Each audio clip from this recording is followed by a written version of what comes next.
Seja bem-vinda ou bem-vindo aqui a mais um vídeo do canal Nutrição Narrada. Muito obrigada por estar aqui. E se você está gostando aí da ideia do canal, apoia aí para fortalecer. Curte, compartilha e deixa também nos comentários suas opiniões, suas críticas, que eu estou aqui para ouvir vocês. O canal é de vocês, então sinta-se à vontade para curtir, compartilhar e também deixar aí suas dicas de melhoria. Vamos lá para mais um vídeo. Krause, capítulo 1, parte 3. Estamos quase aí acabando, né, o primeiro capítulo. E eu dividi assim em partes menores para que não fique tão cansativo estudar, tá bom? Muito obrigada e vamos lá. Digestão na boca. Na boca, os dentes trituram e esmagam os alimentos em partículas pequenas. O bolo alimentar é simultaneamente umedecido e lubrificado pela saliva. 3 pares de glândulas salivares, parótidas, submaxilar e sublingual, produzem cerca de 1,5 litro de saliva diariamente. Uma secreção serosa, contendo amilase, pitialina, inicia a digestão do amido. Essa digestão é mínima e a amilase se torna inativa quando alcança o conteúdo ácido do estômago. Um outro tipo de saliva contém muco, uma proteína que faz com que as partículas do alimento se unam e lubrifiquem o bolo para ser engolido.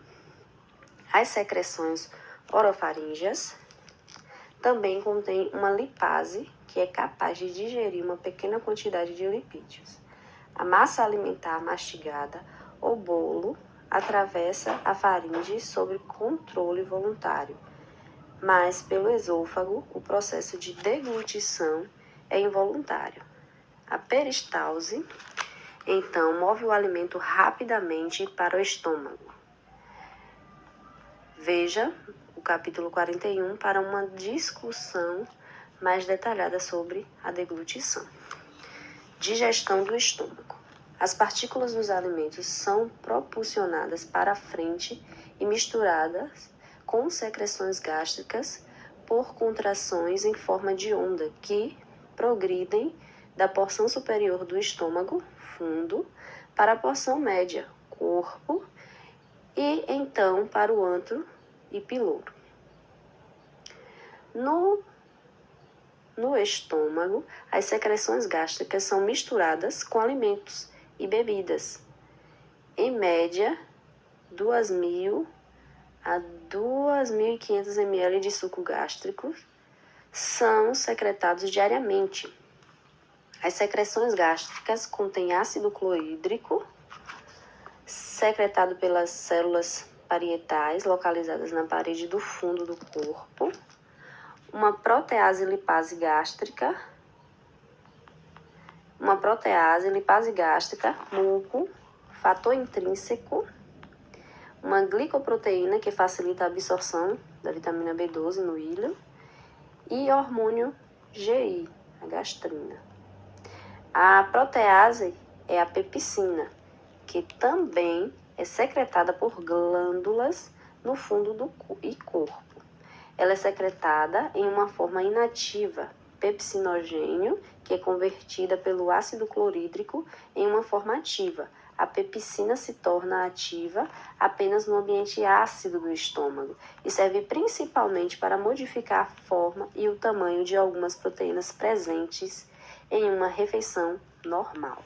As células principais do estômago secretam uma lipase estável em ácido, embora essa lipase seja consideravelmente menos ativa que a lipase pancreática. Ela contribui para o processamento geral dos triglicerídeos dietéticos. A lipase gástrica é mais específica para triglicerídeos compostos por ácidos graxos de cadeia média e curta, que, contudo, são presentes em pequenas quantidades em uma dieta de... A lipase gástrica é mais específica para triglicerídeos compostos por ácidos graxos de cadeia média e curta, que, contudo, estão presentes em pequenas quantidades em uma dieta de consistência normal. As lipases secretadas nas porções superiores do sistema gastrointestinal podem ter um papel relativamente importante na dieta líquida de crianças no primeiro ano de vida, mas em caso de insuficiência pancreática, torna-se evidente que apenas as lipases lingual e gástricas não são suficientes para evitar a má absorção de lipídios. No processo de digestão gástrica, a maioria dos alimentos se transforma em quimo semilíquido, contendo aproximadamente 50% de água. As secreções gástricas são também importantes para aumentar a disponibilidade e absorção intestinal de vitamina B12, cálcio, ferro e zinco.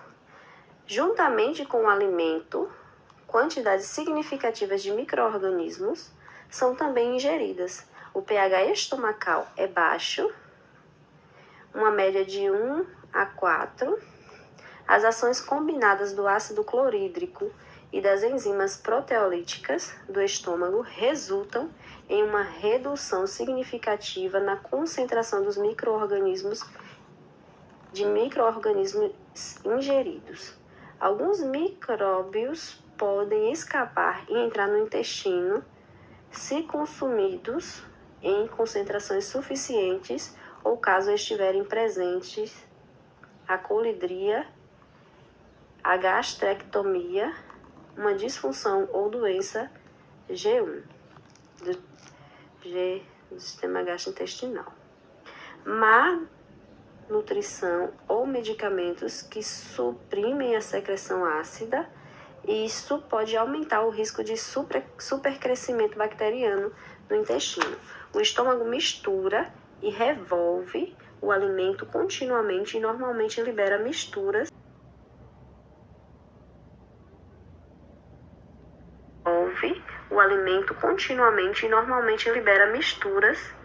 Mistura em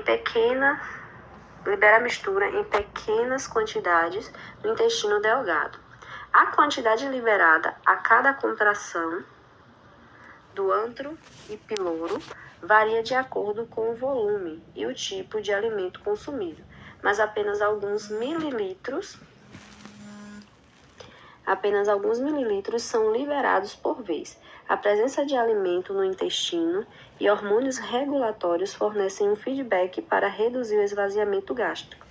No caso de refeições líquidas, o esvaziamento gástrico ocorre em 1 a 2 horas, enquanto para a maioria das refeições sólidas, o esvaziamento gástrico ocorre de 2 a 3 horas. Quando ingeridos isoladamente, os carboidratos deixam o estômago mais rapidamente, seguidos pelas proteínas, lipídios e alimentos fibrosos. Em uma refeição mista, o esvaziamento gástrico depende do volume total e das características do alimento. O esvaziamento é mais rápido com líquidos do que com sólidos, com partículas menores do que maiores e com refeições pobres em calorias do que concentradas. Esses fatores são considerações importantes na prática clínica para o aconselhamento de pacientes com náuseas, vômitos, gastroparesia diabética ou obstrução parcial, ou no monitoramento de pacientes após cirurgias do gastrointestinal ou desnutridos. O esfíncter esofágico inferior, acima da entrada para o estômago, impede o refluxo do conteúdo gástrico para o esôfago. O esfíncter pilórico, na porção distal do estômago, ajuda a regular a saída do conteúdo gástrico, impedindo o refluxo de quimo a partir do duodeno para o estômago. Alterações emocionais, alimentos reguladores do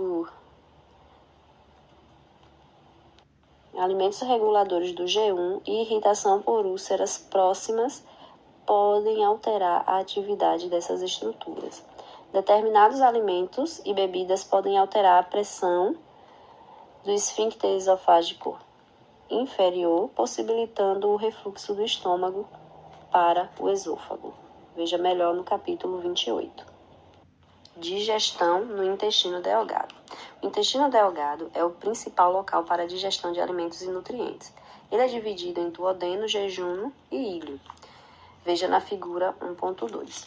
O duodeno tem aproximadamente meio metro. O jejunum tem de 2 a 3 metros e o íleo apresenta um tamanho de 3 a 4 metros. A maior parte dos processos digestivos é completada no duodeno e na parte superior do jejunum. E a absorção da maioria dos nutrientes está quase toda completa no momento em que o material chega ao meio do jejunum. O quimo, ácido do estômago, entra no duodeno, no qual é misturado com sucos duodenais e secreções do pâncreas e do sistema biliar. Como resultado das secreções de líquidos contendo bicarbonatos e diluição por outras secreções, o quimoácido é neutralizado. As enzimas do intestino delgado e do pâncreas são mais eficazes em um pH mais neutro.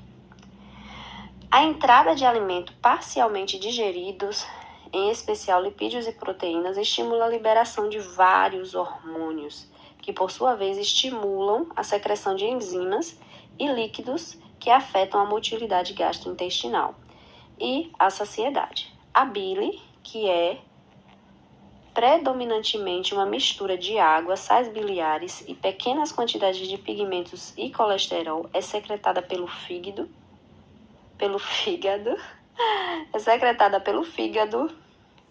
e pela vesícula biliar. Os sais biliares facilitam a digestão e a absorção de lipídios, colesterol e vitaminas lipossolúveis por meio de duas características surfactantes. Os ácidos biliares também são moléculas reguladoras. Eles ativam o receptor de vitamina D e vias de sinalização celular no fígado, no fígado e no sistema gastrointestinal, que altera a expressão de gene de enzimas envolvidas na regulação do metabolismo energético. Recentemente foi descoberto que os ácidos biliares desempenham um papel importante na fome e na saciedade. O pâncreas secreta enzimas potentes capazes de digerir todos os principais nutrientes. As enzimas do intestino delgado ajudam a completar o processo. As principais enzimas secretadas pelo pâncreas, que digerem lipídios, são a lipase pancreática e a colipase. As enzimas proteolíticas incluem tripsina e quimiotripsina, carboxipeptidase, aminopeptidase, ribonuclease e desoxirribonuclease. A tripepsina e a quimotripsina são secretadas em suas formas inativas e são ativadas pela enteroquinase, também conhecida como enteropeptidase, que é secretada quando o quimo entra em contato com a mucosa intestinal. A amilase pancreática serve para hidrolisar as grandes moléculas de amido em unidades de aproximadamente 2 a 6 açúcares. As enzimas que revestem a borda e escova das vilosidades degradam ainda mais as moléculas de carboidrato em monossacarídeos antes de serem absorvidas. Quantidades variadas de amidos resistentes e a maioria das fibras dietéticas não são digeridas no intestino delgado e podem adicionar materiais fibrosos disponíveis para fermentação pelos micróbios do colo. O conteúdo intestinal se move pelo intestino delgado em uma velocidade de 1 cm por minuto, levando 3 a 8 horas para percorrer todo o intestino até a válvula ileocecal. Ao longo desse percurso, os substratos continuam a ser digeridos e absorvidos. A válvula ileocecal, da mesma maneira que a válvula pilórica, serve para limitar a quantidade de material intestinal que passa do intestino delgado para o cólon e impede seu retorno.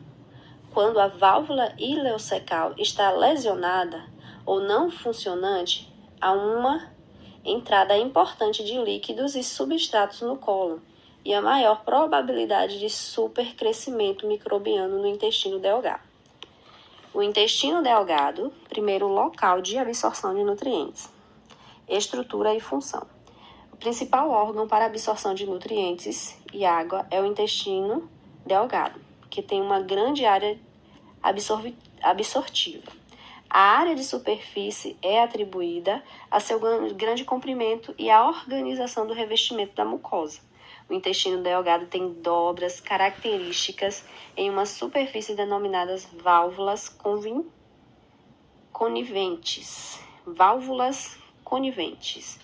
Essas convoluções são cobertas por projeções em formato de dedo, denominadas vilosidades, que você pode ver na figura 1.3, que, por sua vez, são cobertas por microvilosidades, ou borda em escova. A combinação das dobras, projeções em vilosidades e bordas com microvilosidades cria uma enorme superfície absortiva de cerca de 200 a 300 metros quadrados. As vilosidades repousam sobre uma estrutura de suporte denominada lâmina própria. Dentro da lâmina própria, que é composta de tecido conjuntivo, os vasos sanguíneos e linfáticos recebem os produtos da digestão. A cada dia, em média, o intestino delgado absorve 150 a 300 gramas de monossacarídeos, 60 a 100 gramas de ácidos graxos, 60 a 120 gramas de aminoácidos e peptídeos e 50 a 100 gramas de íons. A capacidade de absorção de um indivíduo saudável excede em muito as necessidades normais de energia e nutrientes. No intestino delgado, a totalidade dos seus 7 ou 8 litros menos 1 a 1,5 litro de líquidos secretados das porções superiores do sistema gastrointestinal, além dos 1,5 litro a 3 litros de líquidos dietéticos, é absorvida no momento em que os conteúdos chegam ao final do intestino delgado.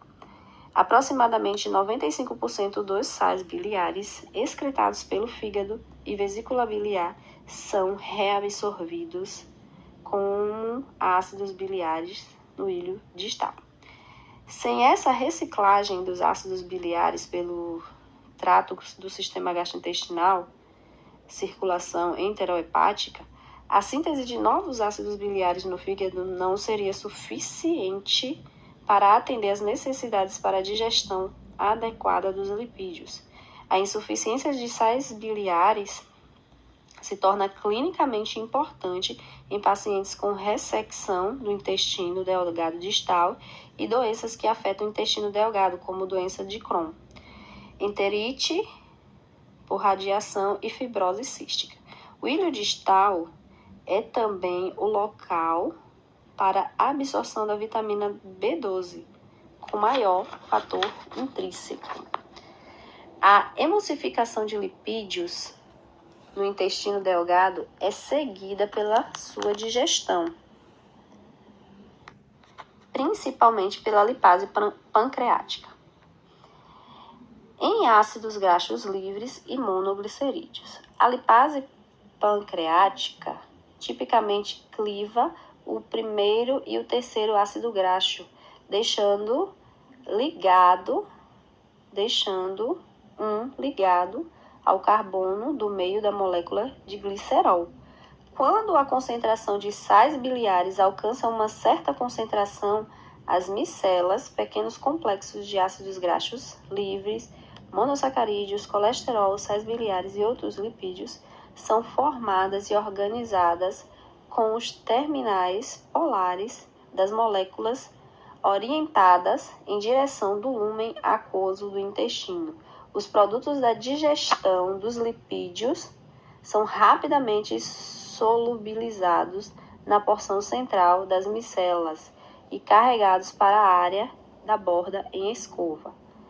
Na superfície da camada aquosa em repouso, uma placa levemente ácida e aquosa que forma uma divisão entre o lumen intestinal e as membranas da borda em escova. Os lipídios se desligam das micelas.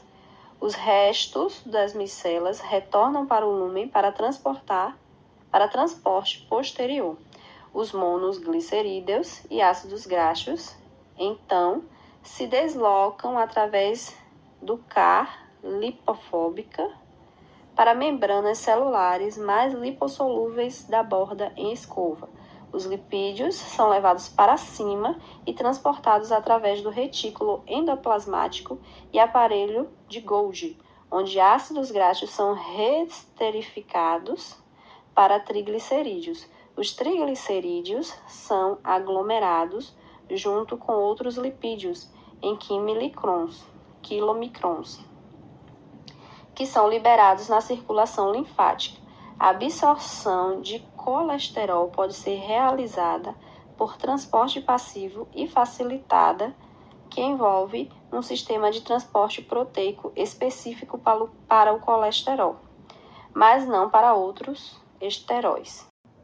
Parabéns por ter chegado até aqui e muito obrigada por estar aí valorizando aí meu tempo, né, de fazer esse conteúdo para vocês. E se você é nutricionista e está cansada de viver calculando cardápios, eu tenho para você aqui uma opção excelente de 50 cardápios calculados e editáveis. Basta acessar o link na descrição do vídeo.